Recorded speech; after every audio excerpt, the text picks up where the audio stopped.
빈자도 탄다하게.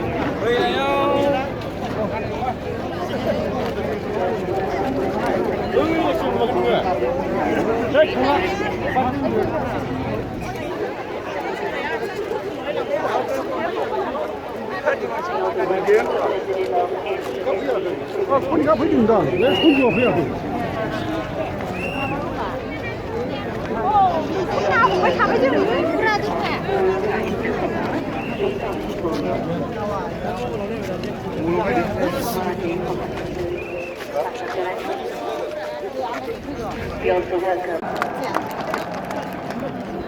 আজি এই বিশাল জনসভাত আমাৰ মাজত উপস্থিত থকা আমাৰ সকলোৱে সামাজিক দিশত সকলো ক্ষেত্ৰতে বড়ো জনগোষ্ঠী আগন্তুক দিনত দৃঢ়তাৰে উন্নতি জখলাত কৰাবলৈ সক্ষম হ'ব। সমান্তৰালভাৱে এই বিকেডি এলেকাত বসবাস কৰা ৰাজবংশীয়ে হওক, কোচ ৰাজবংশীয়ে হওক, আদিবাসীয়ে হওক, গোৰ্খাই হওক, বেংগলীয়ে হওক বা বিভিন্ন ব্ৰাহ্মণে হওক, কোচে হওক, কলিতাই হওক, নাথ হওক, যোগী হওক, গাৰোৱে হওক, ৰাভাই হওক, শৰণীয়া কছাৰীয়ে হওক, মদাহীয়ে হওক, হিন্দুৱে হওক, মুছলমানে হওক, খ্ৰীষ্টানে হওক, বুদ্ধিষ্টে হওক, সকলোৱে আজি মৰ্যাদা সহকাৰে এই অঞ্চলত বসবাস কৰাৰ লগতে উন্নয়নৰ ক্ষেত্ৰত দৃঢ়তাৰে আগুৱাই যাব পাৰিব। মই বিশ্বাস ৰাখিছো যে আগন্তুক দিনত আপোনালোক সকলোৱে মিলা প্ৰীতিৰে আগন্তুক দিনত এই বৃহত্তৰ অসমীয়া জাতিটো শক্তিশালী ৰূপত আগুৱাই নিয়াৰ নিমিত্তে প্ৰয়াস কৰিব। অসমৰ বৰাকপুত্ৰ পাহাৰ ভৈয়ামত বসবাস কৰা বৃহত্তৰ অসমীয়া সমাজখনে গুৰু ৰাইজৰ পৰা বহুতখিনি অন্তৰৰ পৰা কামনা কৰে। কাৰণ গুৰুসকল হৈছে নিৰ্ভীক আৰু কৰ্ম উদ্যোগী জাতি, সাহসী জাতি বুলি অসমৰ নহয় ভাৰতবৰ্ষৰ বুকুত সকলোৱে জানে। গতিকে নিৰ্ভীক কৰ্মদক্ষ এই বড়ো জনগোষ্ঠী আগন্তুক দিনত বৃহত্তৰ অসমীয়া জাতিক বিশ্বৰ শ্ৰেষ্ঠ জাতি হিচাপে প্ৰতিষ্ঠা কৰাৰ ক্ষেত্ৰত উল্লেখযোগ্য ভূমিকা আগন্তুক দিনত গ্ৰহণ কৰি যাব লাগিব। গতিকে সেই আহ্বান মোৰ আপোনালোকৰ সকলোৰে ওচৰত আছে। আজি এই শুভক্ষণত वेलकम करने का अवसर है। आज का दिन संकल्प लेने का है कि विकास और विश्वास की मुख्य धारा को मजबूत करना है। आप हिंसा के अंधकार को इस धरती पर लौटने नहीं देना है।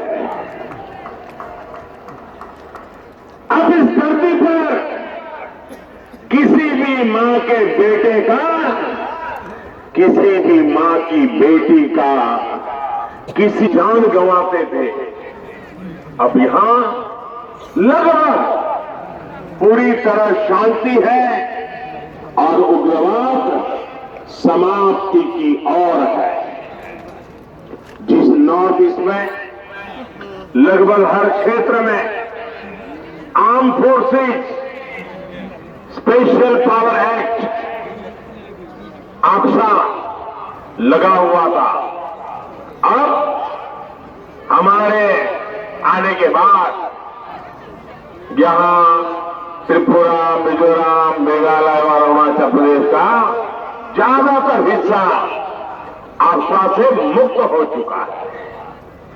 जिस नॉर्थ ईस्ट में उद्यमी निवेश के लिए तैयार नहीं होता था, इन्वेस्टमेंट के लिए तैयार नहीं होता था, अब यहां निवेश होना शुरू हुआ है, नए उद्यम शुरू हुए। जिस नॉर्थ ईस्ट में अपने अपने होमलैंड को लेकर लड़ाइयां होती थी, अब यहां एक भारत श्रेष्ठ भारत की भावना मजबूत हुई है। जिस नॉर्थ ईस्ट में हिंसा की वजह से हजारों लोग अपने ही देश में शरणार्थी बने हुए थे।